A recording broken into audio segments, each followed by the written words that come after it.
ጤና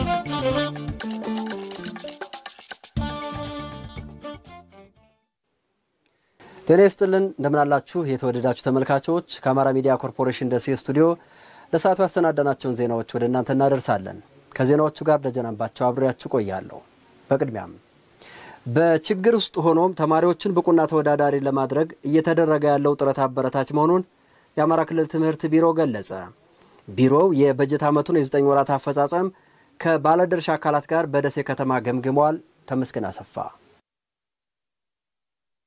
የአማራ ክልል ትምህርት ቢሮ ከዞንና ወረዳ አመራሮች ርዕሰ መምህራን ሱፐርቫይዘሮችና ሌሎች ባለድርሻ አካላት ጋር የ9 ወራት እቅድ አፈጻጸም ግምገማ መድረክ በደሴ ከተማ አካሂዷል። በመድረኩ የተገኙ የዞን ትምህርት መምሪያ የስራ ኃላፊዎችም በባለፉት 9 ወራት በችግርም ውስጥ ሆነው የመማር ማስተማር ስራዎችን ለማከናወን ጥረት መደረጉን ተናግረዋል። ችግሩ ተቋቁሞ በተለይ ታች ያለው የትምህርት ማህበረሰብ ትምህርት እንዳይስተጓጎል እየተደረገ ያለው ጥረት ጥሩ ነው ተብሎ የሚወሰድ ነው።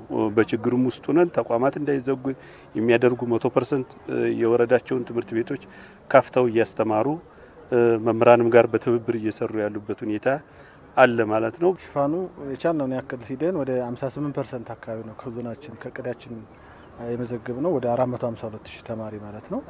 እነዚህ 452000 ተማሪዎች ከምዝገባ ባለፈ ብቃቱ ላይ ምን ብንሰራ ነው ክፍል የሚዛወሩት በተለየ ሁኔታም 6 8 እና 12 ያክል ልዩ የትኩረት ነጥባችን ነበሩ።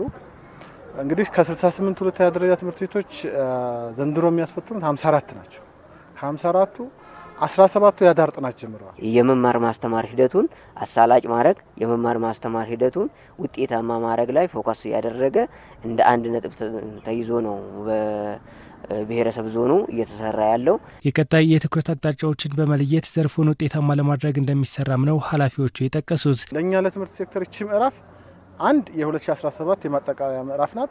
2 የ2018 የዝግጅት ምዕራፍ 2 ተግባር የምንፈጽምባት ስለሆነ ሁለቱን ነገሮች አጣጥሞ መሄድና መተግበር ግዴታ ይላማት ነው። አንዱን ትተን አንዱን ከሰራን 2018 ላይ ትልቅ ችግር ስለሚፈጥርብን ነው። በዛው አጋጣሚ የትልልቅ የንቅናቄ መድረኮች ከቀበሌ ይወርዳሉ። እዚህ ላይ ትምህርት ማንኛውም ማህበረሰብ ክፍል የትምህርት የኔ ነው እኔ ባለቤት ነኝ ብሎ ወደ ራሱ እንዲወስድልን የሚል መልእክት ለማስተላለፍ ለ2018 ዘንድሮ ላይ ከወዲሁ ጀምረን እቅዶችን መለየት አሁን ያጋጠሙን ችግሮች ወደ ትምህርት ቤት ያልመጣውን ተማሪዎች እንደታርገው ወደ ትምህርት ቤት ማምጣት እንችላለን ከእቅድ አንፃር ምንድነው የተሳሳተ ነው ከማን ጋር ነው መገናኘት ያለብን የሚል የቆጨት እቅድ አሁንም ሪቫይዝ እየተደረገ በየወረዳዎች አቅጣጫው ተሰጥቶ አሁን የመለየት ስራ እየተሰራ ነው። በመከተል ርዕሰ መስተዳድር ማዕረግ የማህበራዊ ዘርፍ አስተባባሪና የአማራ ክልል ትምህርት ቢሮ ኃላፊ ዶክተር ሙሉነሽ ደሴ በክልሉ ያለው ግጭት በትምህርት ዘርፉ ላይ ጫና ማሳደሩን ገልጸዋል። ልጆቻችን ተወዳዳሪና ተመራማሪ እንደሆኑ አሁን ብዙ መልፋት ይጠይቃል ያሉት ዶክተር ሙሉነሽ ትምህርታቸውን በመከታተል ላይ ያሉትን ተማሪዎች ውጤታማ እንዲሆኑ ማብቃት ይጠበቃል ብለዋል። አመት ሊፈጅብን ይችላል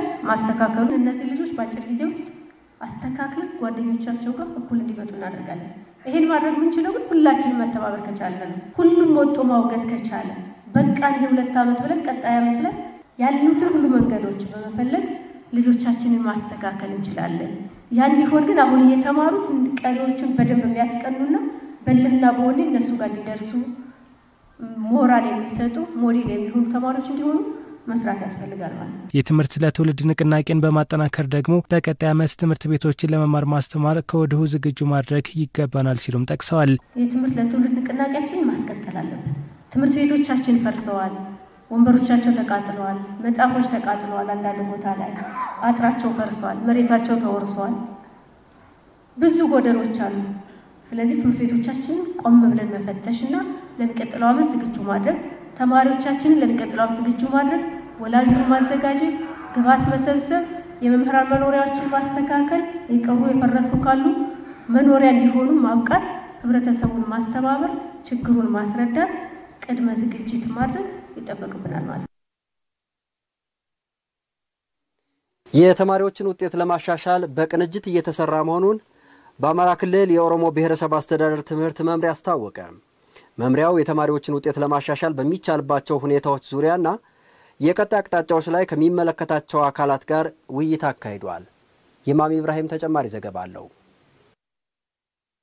የኦሮሞ ብሔረሰብ አስተዳደር ትምህርት መምሪያ በብሔረሰብ አስተዳደሩ ሁሉም ወረዳና ከተማ አስተዳደር ከተውጣጡ መምህራንና ርዕሰ መምህራን ጋር በትምህርት ጥራትና የፈተና ዝግጅት ዙሪያ ውይይት አካሂዷል። ለአሚኮ አስተያየታቸውን የሰጡ የትምህርት ቤት ርዕሳነ መምህራን ተማሪዎችን በትርፍ ጊዜያቸው የማጠናከሪያ ትምህርት በመስጠትና በስነ ልቦና ዝግጁ እንዲሆኑ የማስቻል ስራ እየሰራን ነው ብለዋል። ወደ ኋላ ያለፉ ትምህርቶችን እየከለሱ ያለበት ሁኔታ ነው ያለው። ተጨማሪ ወርክሽት ጥያቄዎችን እያዘጋጁ እንዲሰሩላቸው እያደረግን ያለ ነው። ሶስተኛው ደግሞ ተማሪዎች ስነ ልቦና ነው። በጣም ፈተና ነውና ጨናነቃሉ ልጆች። ቀጣይ ያ እንዳይሆን በአግባቡ በስነ ልቦና የተገነቡ መሆን አለባቸውና ይሄን ሶስቱን ለይቶ መምህራኖች እየሰጡ ያለበት ሁኔታ ነው አሁን ባለው። የቲዩቶሪያል እና ወርክሺቶች ያለፉት ወርክሺቶች መምህራኖቹ እየሰሩ ነው። መጀመሪያ ከመምህራኖቹ ጋር የጋራ አድርገናል። ሃይ ስኩል ላይ ቲዩቶሪያል እየሰጡበት ሁኔታ ነው ያለው። ወረዳው ቼክሊስት ይሰጣል።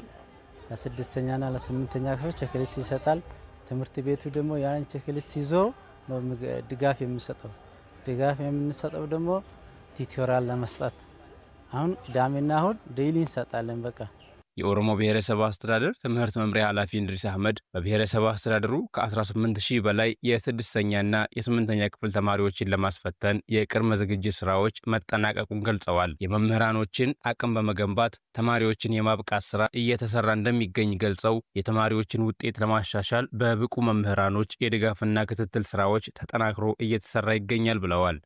የ6ኛና 8ኛ ክፍል ተማሪ እስከዛሬም እያስተማርን የነበረው ዛሬ ላይ ደግሞ እየመዘገብናቸው ያለ ፎርም እየሞላንበት ያለና ኦሪንቴሽን እየሰጠንበት ያለ አግባብ አለ። ከዛም የ6ኛ ክፍል ተማሪ ከ7900 ተማሪዎች በላይ የ8ኛ ክፍል ከ7900 በላይ የ8ኛ ክፍል ከ10900 በላይ ተማሪዎችን ዘንድሮ የምናስፈትንበት አግባብ ይኖራል እንደዞን። እነዚህን ደግሞ ከታችኛው ባለድርሻ አካላት ርዕሳነ መምህራን የአምናውን ስራ አፈጻጸም እየገመገም ለዘንድሮ ደግሞ ስልጠና እየሰጠንበት ያለ አግባብ አለ። በብሔረሰብ አስተዳደሩ ከ8000 በላይ ተማሪዎች በግጭትና በተለያዩ ምክንያቶች ከትምህርት ገበታቸው ውጭ መሆናቸውን ጠቅሰው ወደ መደበኛ ትምህርታቸው ለመመለስ ጥረት እየተደረገ መሆኑን ኃላፊው ተናግረዋል። ቅድመ አንደኛ እስከ 12ኛ ተማሪዎችን መጨመር አለብን ብለን የምዝገባ ስራ አከናውነናል። ከዛም ወደ 75.6 አካባቢ የመዘገብንበት ሂደት ነው የነበረው። በማስመለስም እንደዚሁ ወደ 95% ተማሪዎችን ቶታል ማለት ነው የመለስንበት አግባብ ነው ያለው። ዛሬ ላይ ለ2017 ሁለተኛ ሴሚስተር ፈተና እየተዘጋጁበት ያለ እና ተማሪዎች የማስመለስ ስራ ተጠናክሮ የቀጠለበት ሂደት ነው ያለው። ቶታል ከአንደኛ እስከ 12ኛ ተማሪ አሁን ላይ ወደ 8000 ተማሪዎች ቀሪዎች አሉ። እነዚህ ደግሞ በፐርሰንት ወደ 5% ናቸውና እነሱን የመመለስ ስራ ነው የምንመልሰው ነው። የሰራተኞችን መብት ለማስከበር ጥረት ቢደረግም በሚከፈላቸው ደሞዝ የኑሮ ውድነቱን መቋቋም እንዳልቻሉ በኮምቦልቻ ከተማ በተለያዩ ፋብሪካዎች የሚሰሩ ሰራተኞች ተናገሩ። የላብ አደሮች ቀን በተለያዩ ሁነቶች በኮምቦልቻ ከተማ ተከብሯል። አንተነህ ጸጋዬ የሰራተኞች ማህበር የሰራተኞችን መብትና ጥቅም የሚያስከብርና የሚወጡ ህጎች፣ ደንቦች፣ መመሪያዎችና ትዕዛዞች በአባላቱ መታወቃቸውን፣ መከበራቸውን እንዲሁም መፈጸማቸውን ያረጋግጣል። በአማራ ክልል የኢሰማኮ ኮምቦልቻ ቅርንጫፍ ጽህፈት ቤትም ዓለም አቀፍ የሰራተኞች ቀንን ከሰራተኛ ማህበራት ተወካዮች ጋር በተለያዩ ሁነቶች አክብረዋል። በኮምቦልቻ ከተማ በተለያዩ ፋብሪካዎችና ተቋማት የሚሰሩ ሰራተኞች በማህበራቸው አማካኝነት መብትና ጥቅማጥቅማቸው ተከብሮላቸው እየሰሩ መሆናቸውን ተናግረዋል። ቢስተካከሉ ያሏቸውን ነጥቦችም አንስተዋል። አሁን ያለንበት የኑሮ ሁኔታ ከዓለም አቀፍ ችግር ከሀገር አቀፍ ችግሮች አንጻር ሲታይ ሰራተኛው መኖር እየቻለ አይደለም። እውነት ለመናገር ጠጋ ብለው የተከራዩ ሰዎች ወጥተው ገጠር አካባቢ የተከራዩ በሚያሳዝን ሁኔታ ነው የፋብሪካችን ሰራተኛ ያለው። ህብረት ስምምነት ላይ የተቀመጡ ነገሮች ድርጅቱ ጥያቄ የለም መልስ በአስቸኳይ ይሰጣል። ሁለተኛ በስራና ስልጠና ባለሙያዎች የተቀረቡ የአደጋ መከላከያዎች የመጡትን አንዲትም ነገር እኛም እዛ ላይ ጥያቄና ድርድር የለንም። ይህን ድርጅቱ በአግባቡ ያሟላል። ጥሩ ማኔጅመንት ነው ያለን ማለት ይቻላል። እንደዚህ አይነት ህግ ላይ የተቀመጡ ነገሮች አንድም ነገር የሚቀርብን ነገር የለም። እነሱን በአግባቡ እናገኛለን። በሴፍቲ ጉዳይ ሁሉም ነገር ተሟልቶልን ነው የምንሰራው። ያው የሁሉም ሰው ጥያቄ የሆነው የደሞዝ ችግር ነው እንጂ ከዛ ውጭ ያሉት አብዛኛው ነገሮች የተመቻቸ ነው። ጥያቄዎችም ሲኖሩን ከማናጅመንት አካላት ጋር በመወያየት አብዛኞቹ ችግሮች እየተፈቱ ነው የሚገኙት። ስራ አመራሩ ጋር ያው በጊዜ ሁኔታዎች ሊዘገዩ የሚችላሉ። አሁን የአልባሳት የምናምን ጉዳይ እንጂ የተጠየቀውን የሴፍቲ ማቴሪያል በአግባቡ ይሟሉልናል። ግን አሁን ባለው የኑሮ ውድነት ምክንያት የደሞዝ ማስተካከያና ምናምን አንዳንድ ሁኔታዎችን እንጠይቃለን። ያው ካለው የሀገሪቱ ነባራዊ ሁኔታ ጋር ጥያቄዎችን እናቀርብበት ሁኔታ አለ። ሰራተኛው አሁን ቢያንስ ከነበረው የደሞዝ ሁኔታ ማለት ነው በልቶ የመኖር አቅሙ ትንሽ እየተዳከመ ነው። በአማራ ክልል የኢሰማኮ ኮምቦልቻ ቅርንጫፍ ጽህፈት ቤት ኃላፊ አቶ አወላሊ እለቱ በዚህ ሁኔታ መከበሩ የሰራተኞች መብትና ጥቅም እንዲከበር ለማሳሰብ ፋይዳ የጎላ ነው ብለዋል። ሰራተኛ ሲኖር አሰሪ ይኖራል፣ ሰራተኛ ሲኖር ድርጅት ይኖራል። አሁን ሰራተኛ በሌለበት ሰዓት ድርጅቱ ሊሆን የሚችለው ግዑዝ ነው። ሰራተኛ ደግሞ ከሰራ መብቱም ሊከበርለት ይገባል።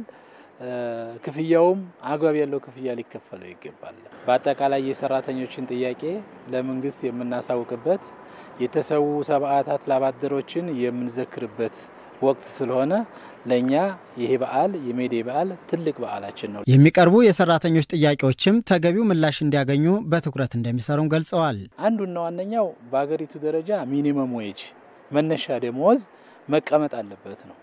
ምክንያቱም በአሁኑ ሰዓት በጣም አንዳንድ ድርጅቶች እየከፈሉ ያሉት መነሻ ደሞዝ የተቀመጠ በአገር ደረጃ ስለሌለ ዝቅተኛ ደሞዝ፣ በሁለተኛ ደረጃ ደግሞ የስራ ግብር ታክስ የሚቆረጠው ታክስ በአሁኑ ሰዓት ሰራተኛው ከ10000 እስከ 900 ድረስ 10900 ያለው ሰራተኛ የሚቆረጠው 35% ነው ከደሞዙ ላይ የሚቆረጠው።